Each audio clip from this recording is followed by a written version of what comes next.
ცვლილებები გარემოს დაცვითი შეფასების კოდექსში პარლამენტმა გარემოს დაცვისა და სოფლის მეურნეობის სამინისტროს ინიცირებული კანონპროექტი მიიღო, რომლის მიზანი გამჭვირვალეობისა და ეფექტიანობის ზრდა. ასევე გამარტივდება გარემოს დაცვითი ნებართვების გაცემის პროცედურები. უფრო კონკრეტულად რას ითვალისწინებს ეს ცვლილებები, სტუმართან გარემოს ეროვნული სააგენტოს უფროსთან ელენე ხუბიანურთან ერთად ვისაუბრებთ. მოგესალმებით, ძალიან დიდი მადლობა გაცემაში სტუმრობისთვის. საკმაოდ მნიშვნელოვან ცვლილებებზეა საუბარი. გავყოთ ეს საკითხი ორ ნაწილად. ერთი გამჭვირვალეობის ნაწილი, რომელიც განსაკუთრებული ინტერესი იწვევს და მეორე უკვე გამარტივებული ნებართვების ნაწილი. რას იგულისხმება მაგალითად გამჭვირვალეობის უზრუნველყოფაში, რას ითვალისწინებს ის ცვლილებები, რომელიც საქართველოს პარლამენტმა მიიღო? მოგესალმებით, კიდევ ერთხელ მივესალმებით თქვენს ტელემაყურებელს. მართლაც ძალიან მნიშვნელოვანი ცვლილებები განხორციელდა ამ ბოლო დროს გარემოს დაცვითი შეფასების კოდექსში და გარკვეული სანებართვო და სალიცენზიო პროცედურების გამარტივების მიმართულებით. პირველ რიგში აღნიშნავ, რომ გარემოს დაცვითი შეფასების კოდექსი მიღებულ იქნა 2018 წელს, თუმცა აი ამ წლების განმავლობაში დაკვირვებების საფუძველზე ჩავთვალეთ მიზანშეწონილად რიგი ცვლილებების განხორციელება კოდექსში, რომელიც მიზანმიმართული იქნებოდა აი ამ სანებართვო პროცესის გამარტივებაზე, გამჭვირვალობის უზრუნველყოფაზე და ესე ვთქვათ, საქმიანობის განმახორციელებლების მიერ დასმული საკითხების რეაგირებაზე. კერძოდ, შევიდა რიგი ცვლილებების და გარემოს დაცვითი შეფასების კოდექსში, სადაც კიდევ უფრო მარტივად პროგნოზირებადი გახდა ესა თუ ის ნებართვა, რა ვადაში არის მოსალოდნელი საქმიანობის განმახორციელებლისთვის და ამას ძალიან დიდი მნიშვნელობა აქვს იქიდან გამომდინარე, რომ საქმიანობის განმახორციელებელმა, ესე ვთქვათ, დროული და საიმედო პროგნოზი გააკეთოს იმასთან დაკავშირებით, თუ როდის ექნება ავტორიზაცია სახელმწიფოს მხრიდან, რომ განახორციელოს ესა თუ ის საქმიანობა. ამავდროულად ვთვლით, რომ რიგი ცვლილებები განხორციელდა, რომელიც გამარტივებისკენ არის მიზანმიმართული, კონკრეტულად დაკონკრეტდა მთელი რიგი საქმიანობებისა, რაც ადრე კოდექსით გათვალისწინებული იყო და ექვემდებარებოდა სავალდებულო გარემოს დაცვითი შეფასების პროცედურას, ხოლო ამ შემთხვევაში გადაინაცვლა უფრო მარტივ პროცედურაზე, სკრინინგის პროცედურაზე, რომელიც ვადაში კიდევ უფრო მჭიდროა და უფრო ნაკლებ ინტენსიური ანგარიშის წარმოდგენას მოითხოვს. ამავდროულად, გარემოს ეროვნული სააგენტო მიმართულია იმისკენ, რომ პროცესი ნამდვილად იყოს გამჭვირვალე და უზრუნველყოფილი იქნას საჯაროობა ამ პროცესის. კოდექსი მკაფიოდ ითვალისწინებს პროცედურებში საზოგადოების, ისევე როგორც დაინტერესებული ყველა მხარის მონაწილეობას ნებართვის გაცემის პროცესში და ვთვლით, რომ ესე ვთქვათ, სამართლიანია ის საშუალება, რომ ყველა დაინტერესებულ მხარეს ავტორიზაციის პროცესში სახელმწიფოს მხრიდან უფლება ჰქონდეს წარმოადგინოს თავისი შენიშვნები და ჩვენ იმ შემთხვევაში თუ კი ექსპერტების და ესე ვთქვათ, შიდა რესურსის მონაწილეობით ჩავთვლით, რომ რელევანტურია ეს შენიშვნა, რეკომენდაცია, ხდება ამისი გათვალისწინება შემდგომ სანებართვო ეტაპზე. რამ განაპირობა ამ ცვლილებების მიღების საჭიროება, განსაკუთრებით, როდესაც გამარტივებაზეა ნებართვების, ასე თქვენ რამდენჯერმე თქვით, რომ საზოგადოების ჩართულობა, მეტნაკლებად ინფორმაციის მიწოდება, გამჭვირვალობის ნაწილი. რა უძღოდა წინ, რომ რამაც გიბიძგათ ერთის მხრივ გარემოს დაცვითი სოფლის მეურნეობის სამინისტროს, რომ ამ საკანონმდებლო ცვლილებებით გამოსულიყავით და მეორეს მხრივ უკვე საკანონმდებლო ორგანო დაგეთანხმა და ეს უკვე საკანონმდებლო პაკეტად მიიღო კანონმდებლობაში ეს ცვლილებები. კი ბატონო, პირველ რიგში მინდა აღვნიშნო, რომ როგორც გარემოს დაცვისა და სოფლის მეურნეობის სამინისტროს სრულად ხელმძღვანელობა, ასევე პარლამენტის შესაბამისი კომიტეტიც აბსოლუტურად მომართული ვიყავით ყველა იქეთკენ, რომ ესე ვთქვათ, საქმიანობის განმახორციელებლებისთვის და კერძო სექტორისთვის შეგვექმნა უფრო ხელსაყრელი და ნაკლებად ბიუროკრატიული, ესე ვთქვათ, პროცესები, ვინაიდან მჭიდრო თანამშრომლობა აქვს როგორც ესე ვთქვათ, სამთავრობო სტრუქტურებს, ისევე ჩვენს სააგენტოს კერძო სექტორთან და აქტიურად ხდებოდა მათთან თანამშრომლობა, მათი ხმის გაგონება, ესე ვთქვათ, და იმ გამოწვევებზე საუბარი, რომელსაც ბიზნესი თვლიდა, რომ აი ამ სანებართვო პროცესში შესაძლებელი იყო გაუმჯობესებულიყო, ესე ვთქვათ, პროცესი. შესაბამისად, ეს ინიციატივაც სწორედ კერძო სექტორთან მჭიდრო თანამშრომლობას და აზრთა გაცვლას, ესე ვთქვათ, უკავშირდება. როგორც უკვე აღვნიშნე, პარლამენტი საკმაოდ აქტიური მხარდამჭერი იყო ამ პროცესში და შესაბამისად ეს ერთობლივი ძალისხმევის საფუძველზე მოხდა კანონში ცვლილებები, ზაფხულში იქნა ეს ცვლილებები მიღებული და აქვე დავძენ იმასაც, რომ აი ამ გარემოსდაცვითი ნებართვის პროცესში წარმოსადგენი დოკუმენტების ნუსხა და ესე ვთქვათ უფრო დეტალური ინსტრუქცია გაიწერა მთავრობის დადგენილებაში, რომელიც ასევე საჯაროა და ყველა დაინტერესებულ მხარეს საქმიანობის განმახორციელებელს უფლება აქვს, რომ იხელმძღვანელოს სწორედ აი ამ დადგენილებას. რა შედეგს ველოდებით? ერთი აუცილებლად მინდა დავაზუსტოთ ვადების თქვენ ახლა ახსენეთ, რომ ძალიან მნიშვნელოვანია, რომ დროულად იყოს გაცემული და კერძო სექტორმა იცოდეს რა ნებართვას რა ვადაში მიიღებს.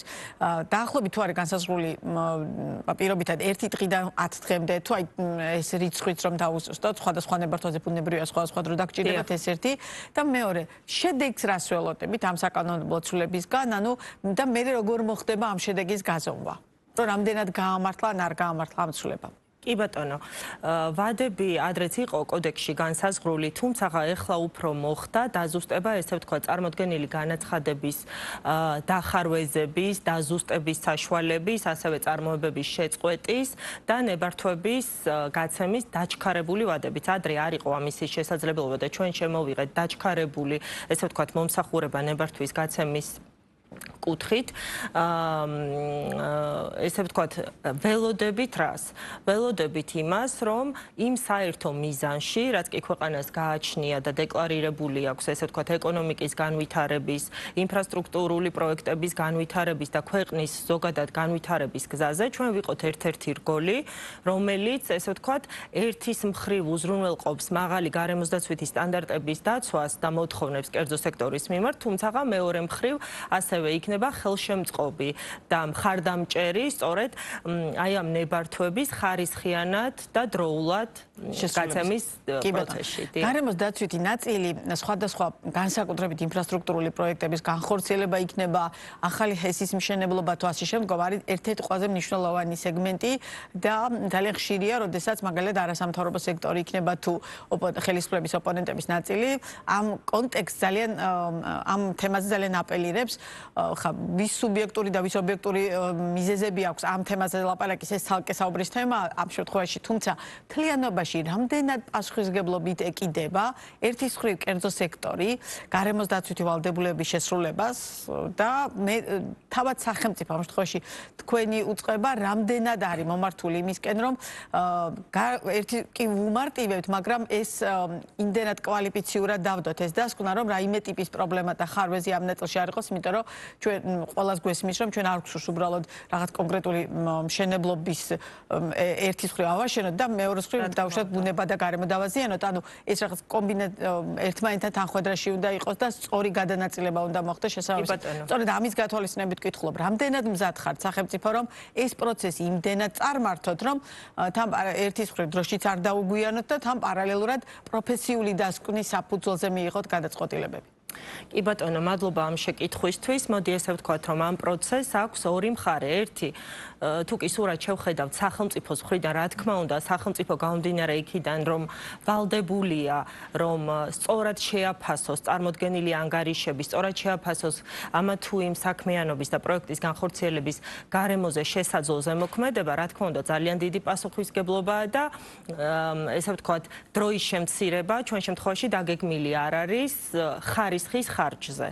უბრალოდ გაჩნდა დაჩქარებული მომსახურება, როგორც თქვი, თუმცა სტანდარტული ვადა, რომელიც ადრე კოდექსით იყო გათვალისწინებული, გაიზარდა. სწორედ აქ მოვძებნეთ ის ბალანსი, რომ შიდა ადამიანური რესურსი, ისევე როგორც საჭირო საზოგადოებრივი ექსპერტები და ესე ვთქვათ, საჯარო განხილვების პროცედურა, აი იმ დროში ჩაგვეტია იმგვარად, რომ ხარისხს არ შექმნო და არანაირი საფრთხე. თუ კი შევხედავთ ბიზნესის კუთხით, ნუ ჩვენ პირადი დაკვირვების საფუძველზე, რა თქმა უნდა, ბიზნესი დაინტერესებულია იმითი, რომ ის ინვესტიცია, რასაც ბიზნესი დებს ამა თუ იმ პროექტის თუ საქმიანობის განხორციელებისთვის, იყოს რისკებისგან უზრუნველყოფილი და დაცული. ჩვენ ასევე ვიცით, რომ ძალიან მსხვილ პროექტებში, იქნება ეს ინფრასტრუქტურა, ენერგეტიკა, მრეწველობა თუ ასე შემდეგ, ძალიან ხშირია საერთაშორისო საფინანსო ინსტიტუტების მონაწილეობა, ისევე როგორც ადგილობრივი კომერციული ბანკებისა და დაფინანსების პროექტების განხორციელებაში. მათ საკმაოდ მაღალი სტანდარტები აქვთ მოთხოვნაში, გარემოსდაცვითი მიმართულებით,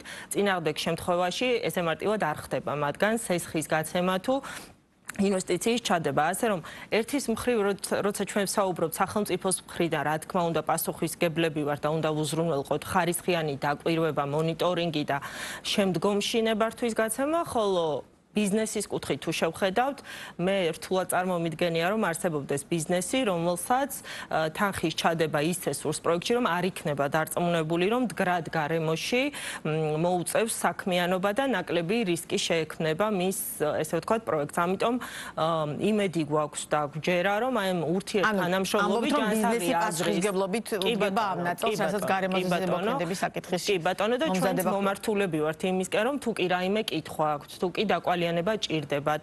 ან თუ კი გამოიკვეთა აი ამ ნებართვის გაცემის პროცესში რაიმე ისეთი ხარვეზი, რომ შეუძლიათ გამოსწორება იმისთვის, რომ სწორედ წარიმართოს პროცესი, რა თქმა უნდა, ვერ ხმარებით, ვაკვალიანებთ და თუ კი არ იქნება ჩვენი მოთხოვნები გათვალისწინებული, შესაბამისად არ ხდება ნებართვის. ცალსახად შეგვიძლია იმის თქმა, რომ გარემოს დაცვითი საკითხების მოუგვარებლობის შემთხვევაში დაუშვათ ამა თუ იმ კომპანიას არ მიეცემა ამა თუ იმ მსხვილი პროექტის განხორციელების შეგვიძლია მაგისი თქმა, რომ ავტორიზაცია, რომელზეც პასუხისმგებელი არის სახელმწიფო, ამას დიახ, უდგება სრული პასუხისმგებლობით და სამართლიანობის პრინციპის დაცვით ხდება ამა თუ იმ ნებართვის გაცემა. კი ბატონო, და ჩვენი საუბრის ბოლოს ჩვენ ძალიან ხშირად ვსაუბრობთ ამ გადაცემაში გარემოს დაცვის სხვადასხვა მიმართულების და საკითხებზე და ყველა სტუმრობისას განსაკუთრებით ოფიციალურ პირებს ვეკითხები და ამ შემთხვევაში თქვენც მინდა იგივე კითხოთ,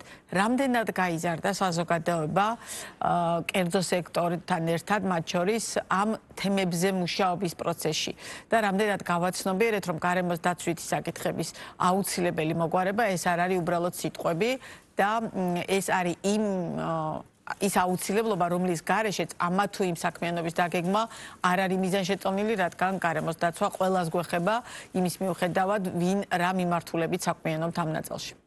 კი ბატონო, დაკვირვების საფუძველზე ვიტყოდი, რომ პროგნოზი კეთილსაიმედოა და საკმაოდ პოზიტიური დინამიკა შეიმჩნევა, ესე ვთქვათ, ცნობიერების ამაღლების კუთხით და ვფიქრობ, რომ აი ეს გლობალური გარემოს ცვლილებები და კლიმატის ცვლილებები ცხადყოფს იმას, რომ იქნება ეს სახელმწიფო რგოლი, რიგითი მოქალაქე, თუ იქნება კერძო სექტორი, ყველას თანაბრად გვევალება, რომ ჩვენი წვლილი პასუხისმგებლობა ვიტვირთოთ და განვახორციელოთ ის ქმედებები, რომელიც ჩვენი გარემოს დაცვისთვის და ამავდროულად მდგრადი გამოყენებისთვის იქნება საჭირო, ვინაიდან ახლა გარემოზე ნებისმიერ საქმიანობა შეიძლება კონდეს ზეგავლენა, ხო?